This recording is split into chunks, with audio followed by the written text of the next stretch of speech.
Let's talk about Reminiscence, the big sci-fi movie that just dropped on HBO Max with absolutely no hype about it. This Hugh Jackman flick landed on the streaming app without any of the buzz you'd expect surrounding such a high-profile actor. Since my TiVo Stream 4K kept recommending it, I gave it a chance, and here's my review. First of all, let's talk about the plot. Like the name says, Reminiscence is a story about memories, and here we follow Hugh Jackman as Nick. He's a former soldier who now has a business of helping people revisit their happiest memories over and over in order to escape the sad present. This present is shown pretty much as a vision from a climate change activist's worst nightmares. It's a world too hot to inhabit, where the waters have risen so much the coastal places are pretty much drowned. Only the rich live on completely dry land, building dams to separate themselves from the plebs. They're ham-fistedly called land barons in this movie, which loves to hit you over the head with totally unsubtle themes and metaphors. And thanks to this global warming thing, you have the first obvious metaphor. The waters everywhere are a metaphor for time, because as you know, in most Philosophy 101 courses, they tell you time is a river. The machine Nick uses to guide people to revisit their memories also has them submerged in water, diving into their past, so to speak. The movie itself starts with visuals of water rushing through the city and Nick bending to pick up a Queen of Hearts from the overflowing gutters. It's a visual that sets the noir tone of this flick and also works on multiple levels as a metaphor. For one, the hustler who lost the card asks Nick if he'll be able to find his queen, a foreshadowing of the main story. You see, Nick is in love with a woman who disappeared mysteriously and has to revisit his and others' memories time and time again in order to figure out where the woman went. To make it real obvious, the woman he loves is a redhead, so the Queen of Hearts is a pretty on-the-nose foreshadowing device. But this also works as a more subtle reference. I don't know if it happened to you, but if you remember those street magicians and hustlers, they always ask you to find the Queen of Hearts in a deck of cards, then proceed to fleece you because there's no queen in that deck. So just don't engage with street magicians, okay? You can thank me later for that tip. Anyway, something like that is also what happens to Jackman. In his quest to find out what happened to his girl, he discovers he was the victim of a hustle all along. I'd say I had the same experience as him. I got conned into expecting a neo-noir thriller with plenty of pulp, but all I got was a low-budget, mushy mix of better movies. It's got parts of Inception, parts of Chinatown, some Blade Runner visuals, but none of the soul of those movies. I'd say most characters other than Jackman's sidekick, the alcoholic Watts played perfectly by Thandie Newton, are either terribly undeveloped or just boring to watch. The femme fatale and obvious love interest May is so cheesy, you'll eye roll yourself into a migraine. She shows up in this movie wearing a flimsy dress and a drape on top, asking Nick to use his machine in order to remember where she put her lost keys. Then, in like 3 seconds flat, she gets undressed and starts flirting shamelessly with him. Obviously, he falls hook, line, and sinker for everything she says because of the old noir detective plus femme fatale tropes, and all logic goes out the window. Couple that with a scene where she's on stage doing what femme fatales do best, like wear red dresses and sing in raspy voices, and the poor dude is simply doomed into loving her. Here, I think the makers wanted to evoke Rita Hayworth moving seductively in Gilda, but couldn't even mimic Jessica Rabbit. May simply doesn't have the charisma required to pull off such a role, and there's a notable lack of cigarette smoke to set the mood. As you move into the second act, the movie tries to move from the noir shtick into the sci-fi area, so it becomes more and more about how Nick uses the machine to explore his memories. You see, after a whirlwind romance, May simply vanished into the ether, so Nick has to find her. People don't just vanish. He keeps going back to examine his memories, looking for clues, which kickstarts a series of Chinatown-like twists and turns.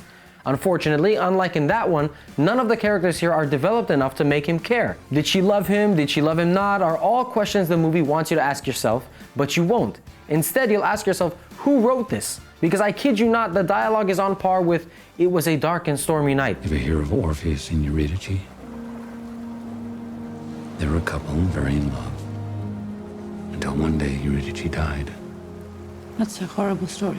Nick keeps saying stuff like, memories are beads in the necklace of time. There's also a repeating and nauseating love scene where he tells May the story of Orpheus and Eurydice. He stops just before Orpheus loses her to hell forever, just to end the tale on a happy note. The repetition is meant to tie in some of the movie's acts, but just becomes tiring, because you can feel the writer just telling you over and over again, this thing Nick does is him being Orpheus and traveling to hell to get his girl back. Get it? And since I was telling you earlier about the overuse of metaphors, they are so on the nose, even your 4th grade lit teacher would have a tough time digging deeper into them. One example is this. So the movie establishes that you can revisit old memories as much as you like, but you get the risk of getting them burned in. If you're not careful, you can get burned. Your neural pathways or something get fired up in the same patterns and you risk being stuck in that memory. So what does Nick do to one of the villains? He burns in a memory about him literally getting burned alive because poetry? It's like the writer of this movie says, wow, a burned in memory about him getting burned, get it? But all through this scene, you'll just cringe at the dialogue. By the end of this movie, which you kinda see coming, you'll just wanna hang out with the sidekick Watts, doing shots and rolling your eyes at everything the other characters do. Overall, the writing is lackluster, repetitive, and derivative. This movie wants to pay homage to better movies and shows, but it simply rips them off like it's a The Asylum project. Nick's fate is oddly reminiscent of how Echo, the main character of Dollhouse, reunites with the man she loves after he dies, but instead of living with those memories, he just turns into a pickle. At the end there, when she visited him, I expected Watts to throw some garlic, some dill, and maybe some mustard seeds into the tub, just to outright say that this dude is in a vegetative state. Instead, Watts had some more cringe dialogue lines where she explains to her niece, like the poor girl in the audience are 5-year-olds, that, you see, she went on with her life, but Nick decided to go back into the past. I don't even want to go into how, just before Nick retires in Brine, the movie suddenly remembers its global warming message. We get some rip-offs of the anarchy scenes from the Joker for no reason whatsoever. Overall, I expected more from Reminiscence, since it's made by Lisa Joy of Westworld, one of my favorite sci-fi TV series of all time. I kind of feel sorry for the actors, since all of them tried hard to deliver what was on the page, but the result is flat and cheap. If you want some sci-fi movies that don't treat you like you're dumb, I went through my TiVo Stream 4K playlists to pick the best movies that dealt with similar themes. Go back to 1999 and watch Existency, a horrifying thriller from David Cronenberg that shows the best virtual technology ever put to screen. For no reason I can think of, Reminiscence has the Memories Machine play them out in a sort of augmented reality thing for everyone to see.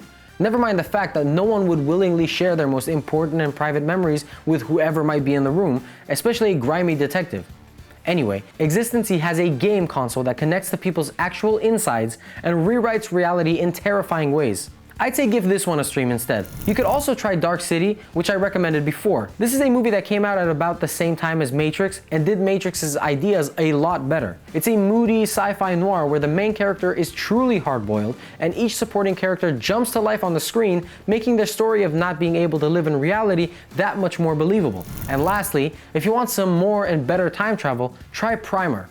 This is a very low-budget sci-fi movie where almost every character other than the main ones are just friends of the actors.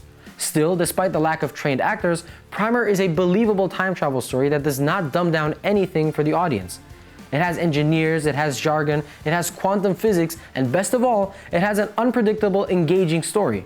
Me, I'm going back to my TiVo to watch some sports movies. It's September, so it's all about American football this time of the year. And I plan on putting on CBS Sports HQ and just going through a couple of buckets of popcorn, like I didn't do when watching Reminiscence. You should have seen me for this movie. 15 minutes in, I was half snoring, half wishing for my ticket money back. And I actually streamed this one. What about you? What did you think about this movie? Which parts worked or didn't work for you? Let me know in the comments, and if you didn't already, please hit like and subscribe to my channel. Your support helps me bring you more reviews like this. Thanks, and catch you next week.